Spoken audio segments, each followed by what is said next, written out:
نبی صلی اللہ علیہ وسلم نے ارشاد فرمایا، یہ حدیث قابل غور ہے، فرمایا ما من مولود، جو بھی بچہ پیدا، نہیں کوئی بچہ ہوتا پیدا مگر یولد علی الفطرہ، وہ فطرت پر پیدا ہوتا ہے۔ فطرت سے مراد فطرت اسلام ہے۔ فرمایا ہر بچہ فطرت اسلام کے اوپر پیدا ہوتا ہے۔ فَأَبَوَاهُ يُحَوِّدَانِهِ أَوْ يُنَصِّرَانِهِ، ماں باپ اس کو یہودی یا عیسائی بناتے ہیں۔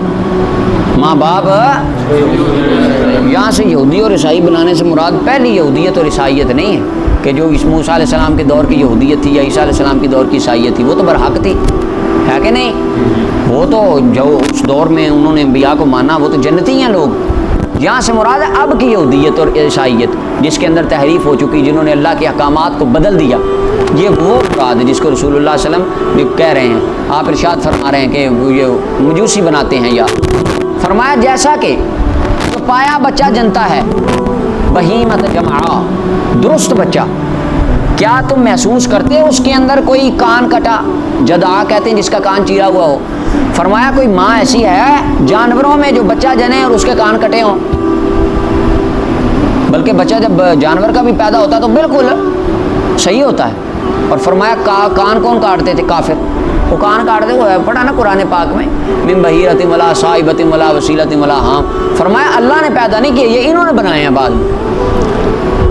اچھا جی، تو پھر آقا کریم علیہ السلام نے فرمایا فطرت اللہ التی فطر الناس علیہا، اللہ کی فطرت وہ ہے لوگ جس فطرت کے اوپر ہیں، لا تبدیل لخلق اللہ، اللہ کی خلق تبدیل نہیں ہے، ذالک الدین القیم، یہ سیدھا دین ہے، یعنی ہر بندہ فطرت اسلام لے کر پیدا ہوتا ہے۔ یہاں پر اب بات ہے کہ بچے کن کے؟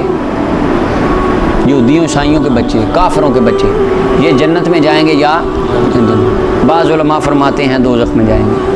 اس کی وجہ ان کے پاس کچھ دلائل ہیں، یہ پیچھے جو حدیث گزری توقف کرنے والی یہ ہے، اور الوائدۃ والموءودۃ فی النار آگے آئے گی، یہ حدیث استدلال کے طور پر انہوں نے پیش کی۔ بعض علماء کہتے ہیں نہیں، وہ ابتداً حکم تھا، بعد میں رسول اللہ صلی اللہ علیہ وسلم نے اسے منسوخ کر دی۔ امام نووی رحمۃ اللہ علیہ نے اس پر بڑی اچھی بات کی، علامہ ابن حجر اسقلانی نے، وہ کہتے ہیں علماء کا بعد والے ائمہ کا جمہور کا اتفاق اسی بات پر ہے کہ کافروں کے چھوٹے بچے جو بچپن میں فوت ہو جائیں وہ جنت میں جائیں گے۔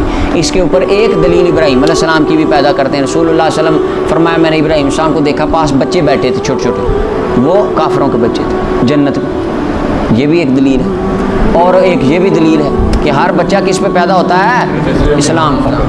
بعض علماء نے کہا وہ آراف میں رہیں گے، نہ جنت میں جائیں گے نہ جہنم میں جائیں گے، لیکن اس قول یہ ٹھیک نہیں، آراف کوئی جگہ نہیں ہے، آخر میں ان کا بھی فیصلہ اللہ تعالیٰ فرما دیں گے، یا تو جنت میں یا، یعنی ان کا یہ معاملہ ہو، جنت کی زیادہ ہے کیا آراف، بعض خیر اس میں بحث ہے۔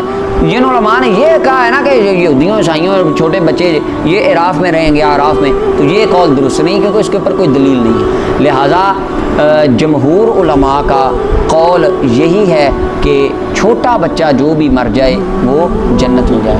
دیکھیں نا کہ 4 سال کا 4 ماہ کا بچہ، اس کو کیا پتا ابھی، تو رسول اللہ فرماتے ہیں وہ کس فطرت پہ پیدا ہوا ہے، تو وہ جس کے گھر بھی ہو مر گیا جنت میں، اللہ کی جنت میں جائے، ٹھیک ہے۔ اور بعض نے یہ بھی کہا کہ اس معاملے میں ویسے ہی اپنا وہ خادم بنیں گے، مسلمانوں کے خادم بن کے جائیں گے۔